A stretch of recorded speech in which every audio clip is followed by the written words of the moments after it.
Couple things I want to talk about. U.S. government sanctioning open source software for the first time, referring to Tornado Cash. Also, the digital assets framework released by the White House. Um, let's start with the digital assets framework.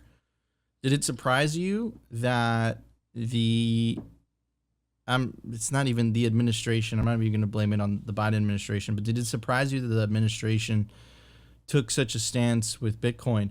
And why did they make it so that the regulatory requirements for the entire mining industry are so like no other industry is made to adhere to those types of requirements and those types of standards?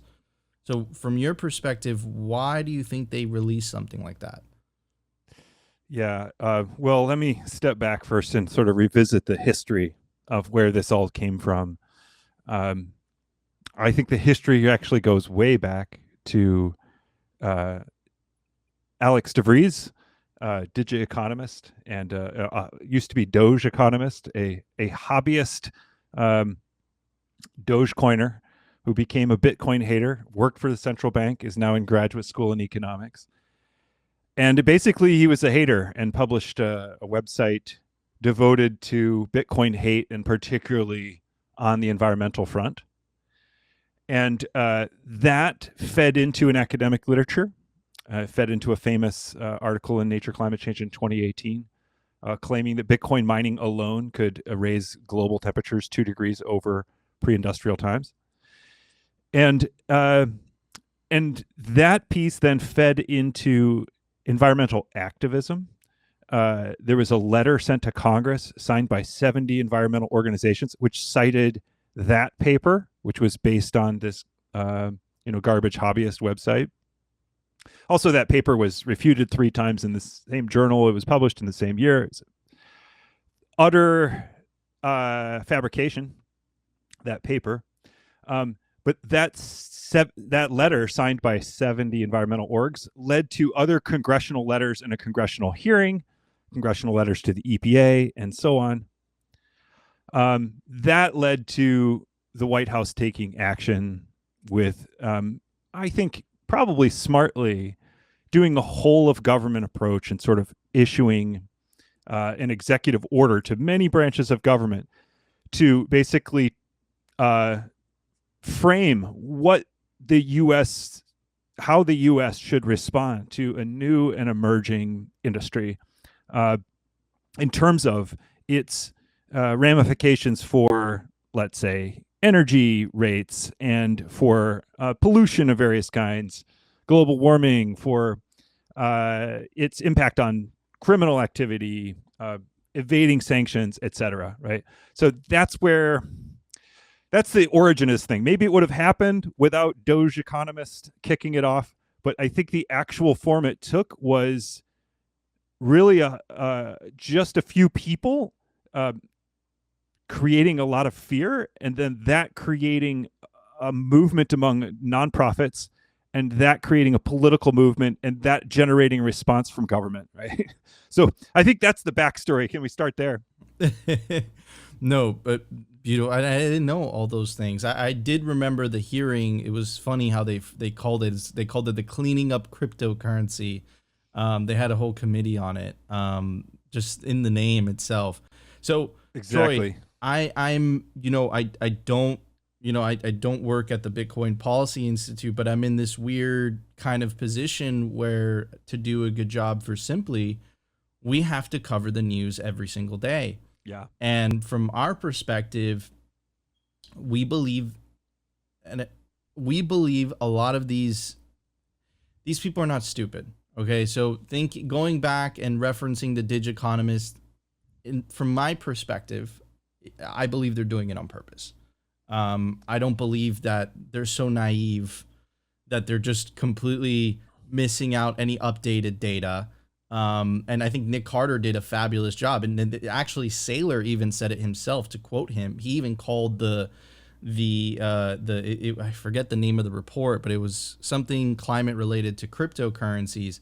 Saylor even used very strong wording. He even called it propaganda, right? So Yeah, I have a slightly different take. I mean, I have a slightly different take than Nick and than Michael Saylor. So I agree that report, citing Digiconomist in particular, gave him more credit than he is due, for sure. And I think also, even though Mora is cited like once and in passing, that is also ridiculous. And I, in general, appreciated Nick's incredibly thorough and detailed, dismantling of elements of that report. But what I saw in the report was, no, not a propaganda campaign at all. I saw an office in the White House of non-specialists, non-Bitcoiners, trying to deal with like an incredible body of evidence, new evidence on a topic they did not understand. And so they put out a call for request for information. In fact, my partner at BPI, Margot Pez, and I wrote one. And they got a tremendous number of replies, including one that was very influential from the Sierra Club. And what they did was basically read those RFIs, synthesize what they were reading, right? And read the literature cited in those RFIs. And the truth is, there just isn't a good body of literature on Bitcoin and its impacts. It's an incredibly subtle, revolutionary kind of consumer of energy. And they were trying to like kind of triangulate and make the best of what they had. So let me call your attention to some of the really good things in the report that basically did not appear anywhere before this report in anything from anyone affiliated with the Democratic Party. One of those things was that they completely debunked and dismissed the evaluation of Bitcoin's power use or emissions per transaction. They completely rejected that metric, which lots of Democratic politicians and haters of Bitcoin have used. They debunked it very well. They also acknowledged Bitcoin's role in mitigating methane, and particularly in landfills, but also in flaring. They also acknowledged that the future of a high penetration renewable grid, a grid that's based a lot on wind, solar, hydro, and so on, will require large, flexible consumers of power. They recognize that Bitcoin as a user of power is flexible and can participate in demand response. They acknowledge that it could have a role in financing new renewable build-out. Right? These are things we haven't heard anyone from the left basically say about Bitcoin. Now, they're all qualified every time one of these things was mentioned. They would walk it back. They would contextualize it. They would surround it with FUD. I mean, I will grant you that the tone of the document was definitely, this is bad. It's guilty until proven innocent. And it was grossly unfair. And I tweeted a lot about that at the time relative to other industries. But you got to think Overton window. What was acceptable to say about Bitcoin before the report and what was acceptable to say about Bitcoin after the report. And let me just say, too, another thing that they rejected, which I have not seen anyone else on the left reject, is they rejected the equivalence between proof of work and proof of stake.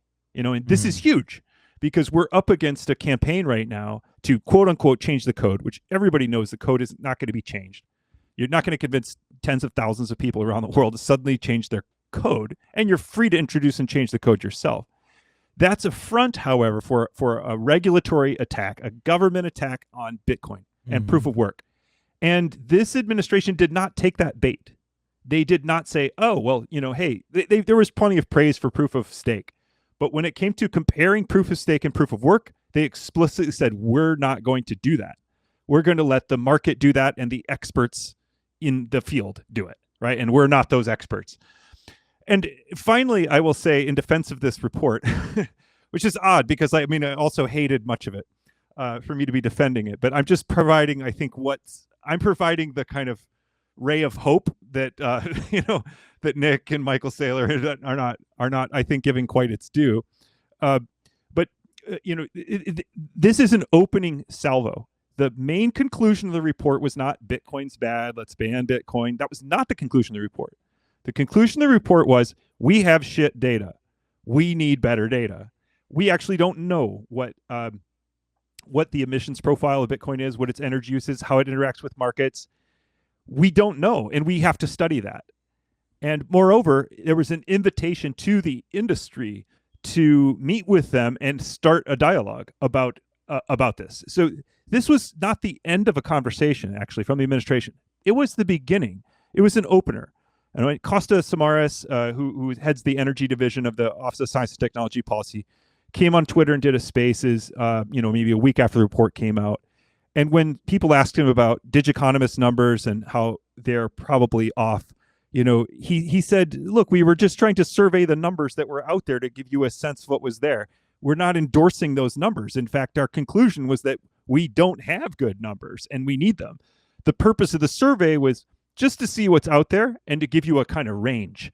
And Digiconomist is part of that range. And even though Digiconomist is not actually, an academic, his numbers get cited by all the academics, actually. They get cited by all the academics. So I agree completely with Nick Carter that, it's embarrassing to cite Digiconomist. It's even more embarrassing to cite Mora et al. 2018. But in context, what they were trying to do is kind of like a lit review. This is a bunch of bureaucrats and scientists, PhDs in various fields, economists, energy experts, environmental experts. They don't know anything about Bitcoin. They basically self-educated on an entire field, wrote this report, triangulated what they had, and then I think there's this little sentence that triggered everybody about how, if Bitcoin mining, crypto mining cannot show itself to be on a path to carbon neutrality along with the rest of the economy, then we could have executive action or legislative action. And that was the kind of like stick behind the report. But it was an incredibly, that was basically like, you need to come and talk to us. There's no actual plan to do that. They would have a really hard time in pulling it off. So I actually saw the report as a good thing. I think these kinds of like civil servants are not malicious. They are probably heavily influenced by, their the groups that are more allied with them. Like the Sierra Club is going to carry a lot more weight with them than BPI, for instance, because they're a political supporter, right? So that kind of colors the report. It's not perfectly objective or anything like that. But I think we did really, really well given my baseline expectations. All those positive things I listed, I've never seen any of those before from a Democratic politician.